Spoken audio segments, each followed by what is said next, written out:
नमस्कार, मैं हनुमान पुनिया और आप देख रहे हैं अपनी न्यूज़। नशा समाज के लिए कितना घातक और ख़तरनाक हो सकता है, इसकी तस्वीर आप पीछे देख सकते हैं। ये 2 दिन पहले जो हत्या की गई थी, उस हत्या के जो मुख्य आरोपी हैं, वो अब पुलिस की गिरफ्त में है और उनको कोर्ट में पेश करके उनको कोर्ट में लेकर जाएंगे। और हालांकि इसके बाद और उनसे रिमांड लेकर आगे की पूरी और पूछताछ भी करेंगे। लेकिन इससे पहले बता दें कि दोनों आरोपियों ने ये कबूल कर लिया है इससे पहले कि उन्होंने हत्या की है। और इसके अंदर हत्या के अंदर जो मुख्य तौर पे जो एक इसके अंदर जो मृतक महिला है उसके भतीजा है उसका, और अपनी चाची की उसने हत्या कर दी थी। और वो हत्या सिर्फ इसलिए कर दी कि उसको नशे की तोड़ लगी हुई थी, जिसके अंदर विशेष तौर पर सिंथेटिक नशा और जिसको चिट्टा कहा जाता है, उसकी तोड़ को पूरा करने के लिए उसने अपनी चाची को शिकार बनाया और उसका जो लॉकेट था, मंगलसूत्र था, उसको छीनने के लिए और बाद में अपनी पहचान को छुपाने के लिए उसने इस हत्या को अंजाम दे दिया था। तो अब ऐसे में समाज के अंदर इस तरह से नशा के जो दुष्परिणाम है वो हमारे सामने आ रहे हैं। तो इससे समाज को जागरूक रहने की आवश्यकता है। और इसको लेकर अब पुलिस क्या कुछ कहती है उनसे हम बात करते हैं, और वहीं जो महिला की जो परिजन है उनसे भी हम बात करते हैं, पूछते हैं आखिर वो अब इस मामले के अंदर क्या कुछ कहते हैं और समाज से वो क्या कुछ विनती और निवेदन करते हैं।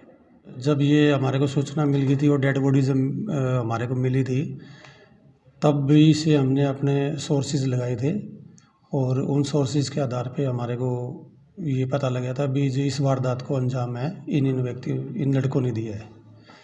और तब हमने फिर उसका पोस्टमार्टम, जो मृतक का पोस्टमार्टम कराने के बाद में हमने इनको राउंड अप किया था, तो इन्होंने अपनी इस वारदात को कबूल किया है।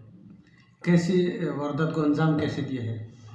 ये इन्होंने जो बताया है भी, हम नशा के आदी थे और हम अपने नशा की पूर्ति के लिए हमने इस वारदात को अंजाम दिया है।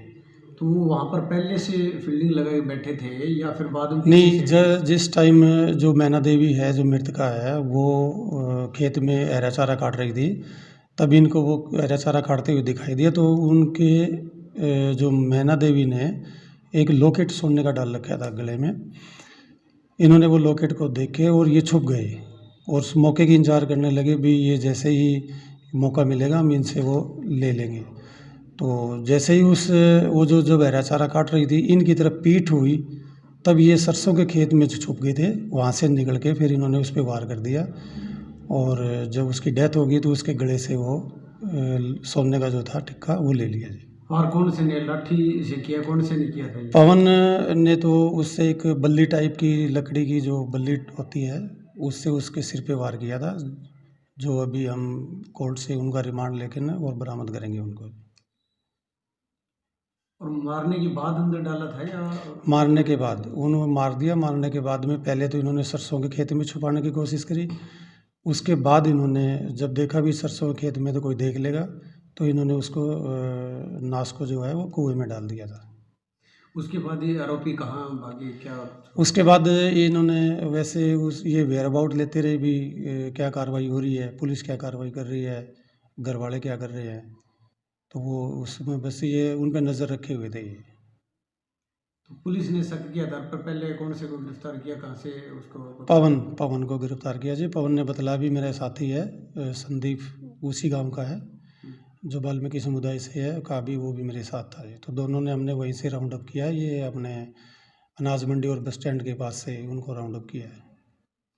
अब ये नशे की ही वजह है, तो इसमें समाज से आप क्या अपील करना चाहोगे इस तरह? समाज से मैं ये अपील करना चाहता हूँ भी अगर ऐसे कोई भी नौजवान युवा है जो भी, उनके बारे में पुलिस को बताएं ताकि हम उन पे इस चीज़ के बारे में अंकुश लगाएं।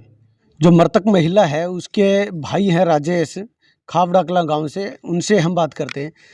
क्या कहना है, अब आरोपियों का पता लग गया है तो क्या कुछ कहना है? एक नशे की पूर्ति के लिए इस तरह से आपकी बहन की हत्या कर दी गई थी, क्या कुछ कहना है आपका? नशे के तौर पर बहन की हत्या कर दी गई, उसको कड़ी से कड़ी सज़ा मिलनी चाहिए, फांसी होनी चाहिए जी। ये नशा से बचाने के लिए अब जागरूक होना चाहिए।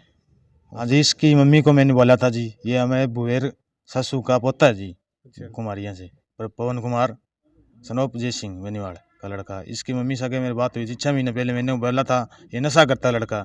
इसकी मम्मी से आधे घंटा बात हुई, ये मम्मी और नहीं करता है नहीं करता है। मैंने कहा करता है जी, हमारे आसपास परिवार और से चोरी हुई 1-2, मैं नशा करता है कि नहीं करता है, या माँ बाप ने बिल्कुल गौर नहीं करी जी। इसलिए हमारी बहन को ये मार डाला जी नशे के लिए। इस नशे की वजह से हर निर्दोष की जान ली जाती है।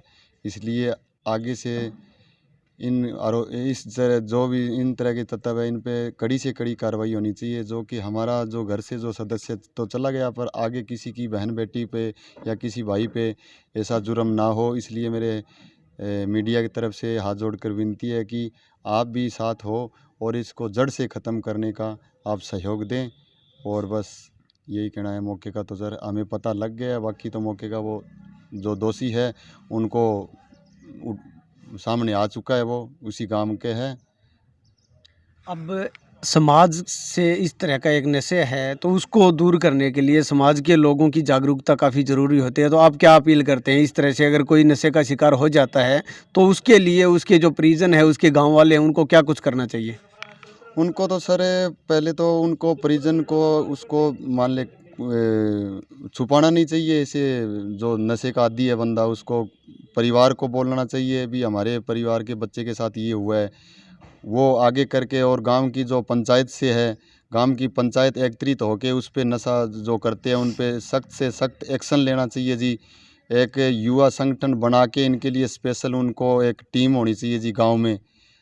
पहले उसको डीसी साहब के पास जाके परमिशन लेके पूरा सख्त से सख्त, पहले उनको घर वालों को कहे, उनको अगर वो ना माने तो उस पर सख्त से सख्त है उस पर कार्रवाई होनी चाहिए जी। तो ऐसे में इनके घर से सदस्य चला गया है, लेकिन इन्होंने समाज से जो अपील की है वो आपको कितना वाजिब मानते हैं? क्या वाकई में इस तरह के जो तत्व हैं उन पर कंट्रोल करने के लिए प्रयास करना चाहिए, समाज को जागरूक होना चाहिए और इस तरह की जो हरकतें करते हैं उनके खिलाफ एक्शन लेना चाहिए? तो अगर आप सहमत हैं तो इस वीडियो को शेयर ज़रूर करें, ताकि ये जो घटना कुम्हारिया गांव के अंदर हुई है, इनके साथ जो घटना घटित हुई है वो किसी और के साथ ना हो। उसके लिए आप इस वीडियो को शेयर करें ताकि और ज़्यादा से ज़्यादा लोग इसके प्रति अवेयर हो जाएँ, जागरूक हो जाएँ। अपनी न्यूज़ के लिए कैमरामैन सतवीर के साथ हनुमान पूनिया।